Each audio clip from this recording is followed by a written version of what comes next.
ഈ കാണുന്ന ഒരു സ്ക്വയർ പൈപ്പ് കൊണ്ട് വളഞ്ഞിരിക്കുന്നത് കഴിഞ്ഞ മഴയത്തും കാറ്റത്തും വീടിൻ്റെ ടോപ്പ് ഷീറ്റ് മുറുക്കിയിരുന്നത് എല്ലാം കൂടെ താഴെ വീണ് ഇത് ആ കെട്ടിടത്തിൻ്റെ മുകളിലിരുന്ന് വീടിൻ്റെ മുകളിലിരുന്ന് കാറ്റ് വളച്ച് താഴെ വന്ന വീണാണ്.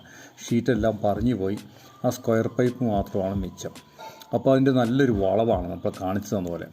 ആ വളവ് നോർക്കാനായിട്ട് പോകുന്ന പരിപാടിയാണ് നമ്മൾ കാണിക്കുന്നത്. വളരെ ലളിതമായിട്ടുള്ളൊരു ട്രിക്കാണ് നമ്മൾ ഉപയോഗിക്കുന്നത്.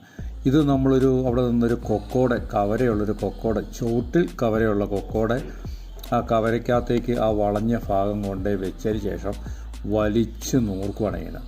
അങ്ങനെ നമ്മൾ ചുറ്റേക്ക് അടിക്കുകയോ പിടിക്കുകയോ ഒന്നും ചെയ്യാതെ തന്നെ നമുക്ക് ആ മരത്തിൻ്റെ കവരയിലിട്ട് ഇങ്ങനെ ആഞ്ഞങ്ങ് പിടിച്ചു കഴിഞ്ഞാൽ ആ വളവങ്ങ് നൂർന്നു വരും. അപ്പോൾ ആദ്യം വളഞ്ഞിരുന്നതല്ലേ, അത് നമ്മൾ സ്റ്റഡിയാക്കി നമ്മൾ എടുക്കുകയാണ്. ഇത് ഏകദേശം കണ്ടോ, ഇതുണ്ടോ, ഏകദേശം സ്റ്റഡി ആയിരിക്കുന്നുണ്ടോ. ഇതുപോലെ നമുക്ക് സ്റ്റഡിയാക്കി എടുക്കാൻ പറ്റും.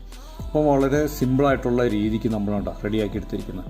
ആ മരത്തിൻ്റെ കവരയിൽ നമ്മളിട്ടിട്ട് ചെയ്യണം. ശകലവും കൂടെ വളമുണ്ട്, അതും കൂടെ കൂടിയിട്ട് എന്ത് ചെയ്യാം, ഒന്നും കൂടെ ഇട്ടങ്ങ് പിടിച്ചു കഴിഞ്ഞാൽ അപ്പോൾ കുറുകിയ വശമായിരുന്നു ഇച്ചിരി വളം ഉണ്ടായിരുന്നത്. ഇനിയിപ്പോൾ നെടുകിയ വശത്തിൻ്റെ വളവും കൂടെ നൂർക്കാൻ വേണ്ടിയിട്ടാണ് വീണ്ടും നമ്മൾ ആ മരത്തിൻ്റെ ചുവട്ടിലെ കവരയ്ക്ക് ഇട്ടിട്ട് വീണ്ടും അങ്ങ് പിടിക്കുകയാണ്. ഇത് നമുക്ക് ചുറ്റികയും മറ്റുമൊന്നും കൂടാതെ മടിച്ച് പരത്താതെ തന്നെ നമ്മൾ ആ മരത്തിൻ്റെ ചുവട്ടിലെ കവരയിലിട്ടിട്ട് ഇതുപോലെ പിടിച്ചു കഴിഞ്ഞാൽ ലെവലാക്കി എടുക്കാം. ചെറിയ ചിളക്കങ്ങളോ കാര്യങ്ങളോ വല്ലതൊക്കെ ഉണ്ടെങ്കിൽ മാത്രം നമ്മൾ ചുറ്റിക്ക് നമ്മൾ അടിക്കുകയും പിടിക്കുകയൊക്കെ ചെയ്താൽ മതി.